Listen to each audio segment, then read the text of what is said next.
Hi there, I'm Shane Spiers and welcome to another edition of the Summit Scale podcast, beaming out to you from the beautiful city of Bath in the UK. My guest today is Dan Pfister. Dan, a very warm welcome. Great to have you on the show today. Fantastic to be here, Shane. Thanks so much for having me. Brilliant. For those of you that don't know him, Dan is the partner at the Business Source Corporation. They've worked with brands like American Express and Tony Robbins and have generated over 50,000 customers. In 2016, Dan built a customer WinBack process, and based on the success of it, he founded Strategic WinBack Services. So Dan, the topic of our interview today is winning back past customers, and we've 10 minutes for the interview. If you're ready, I'll start the clock. I'm ready. Let's get to it. So before we get into it, tell us some more about yourself, your work, and how Strategic WinBack came about. Sure. So, as you mentioned at the Business Source, we had a fairly decent customer base.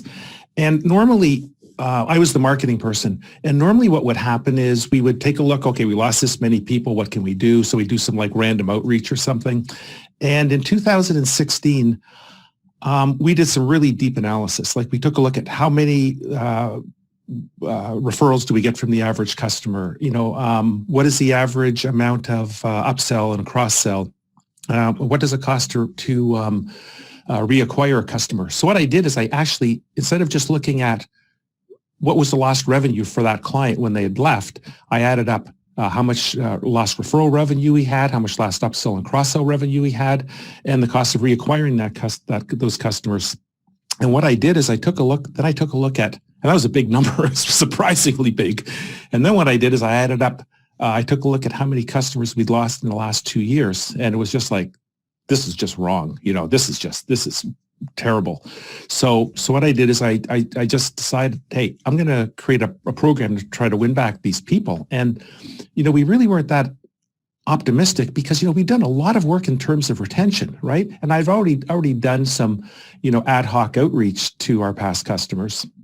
So I really wasn't that optimistic. However, launched it and we got a 57x ROI, and it was just like all these lights went on. It's like, oh my God, I've missed this whole revenue center, and it was crazy because I really didn't expect that. Why would people come back when I did a structured campaign versus an ad hoc campaign, And so anyway, that's why I got really excited about WinBack then. And, it's just like when you learn about something, it's one thing, but when you actually experience it, it's like a whole different level. And so then what we did is we just optimized it, or, that's what we've been doing. We just constantly optimize that process. Right. And then, so these customers choose to leave us. What are the chances that they actually come back? Well, this is really surprising. I did a study last year, and what we did is we interviewed over 100 people who'd done win-back campaigns. And what we had found is that on average, 26% of these people come back with a structured win-back campaign.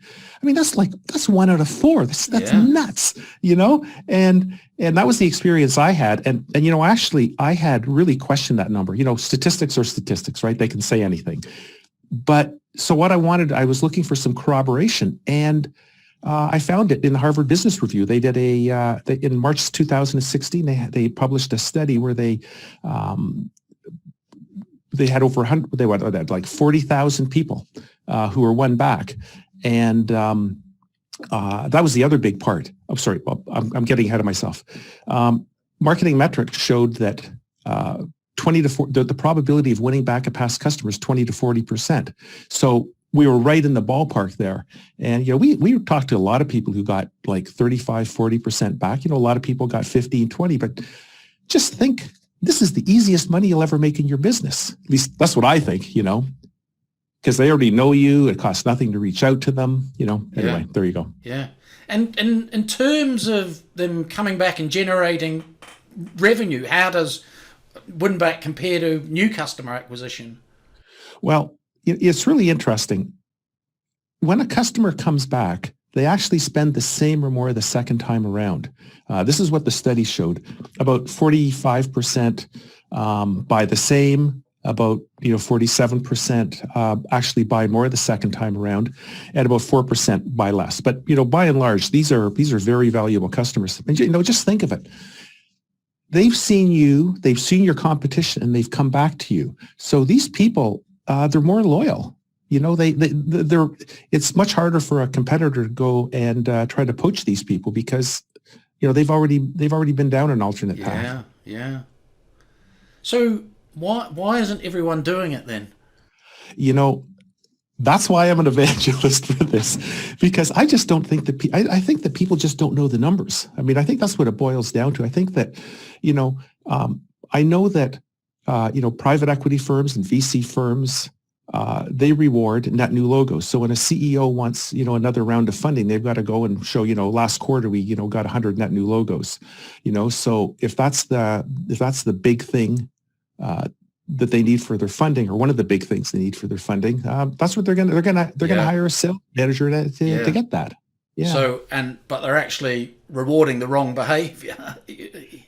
Exactly. They should be rewarding bringing in business at the lowest cost. Yeah. You know. Yeah. And this is really, you know, like I mentioned before, this is really high probability selling. Yeah. You know, the win rate for this, according to marketing metrics, it's up to 8 times better than with a new customer, you know? Really? So yeah, it's the numbers are there, you know? And, so I'm hoping to get the word out and people just start trying this, you know? And so what's the process you use for winning back past customers? Well, basically the first thing is, you know, we would gather all the past customers we have. We maybe put them into a spreadsheet.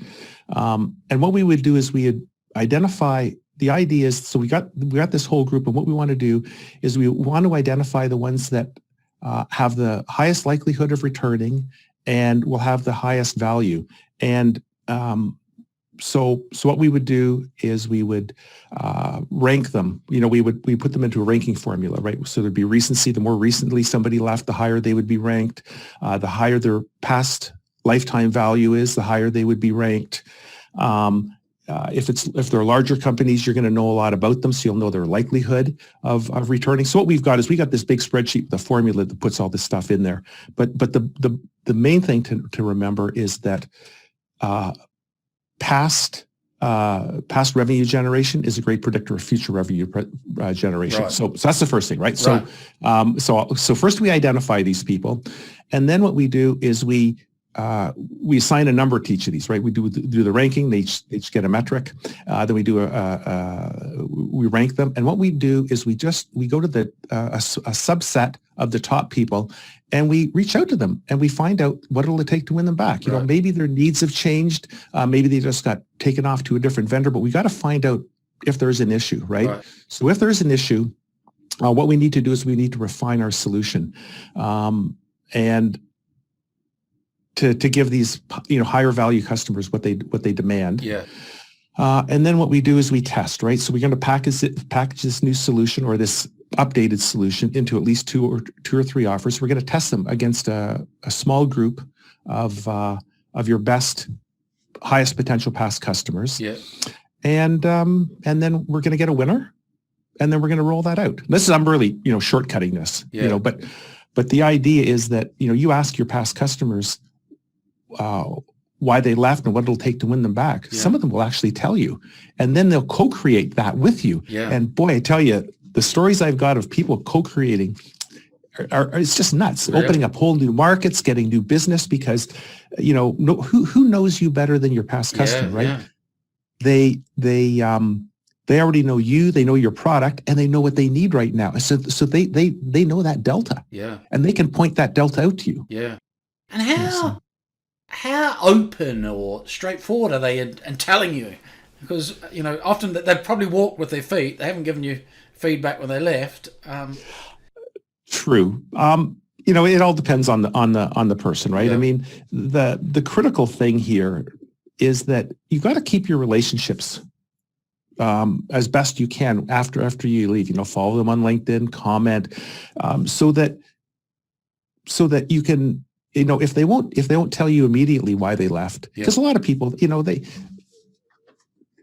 there's not a great reason why they left, right? Somebody else gave them a bigger, better deal. Yeah. Maybe you fell short and they didn't want to pin something on customer success or customer service.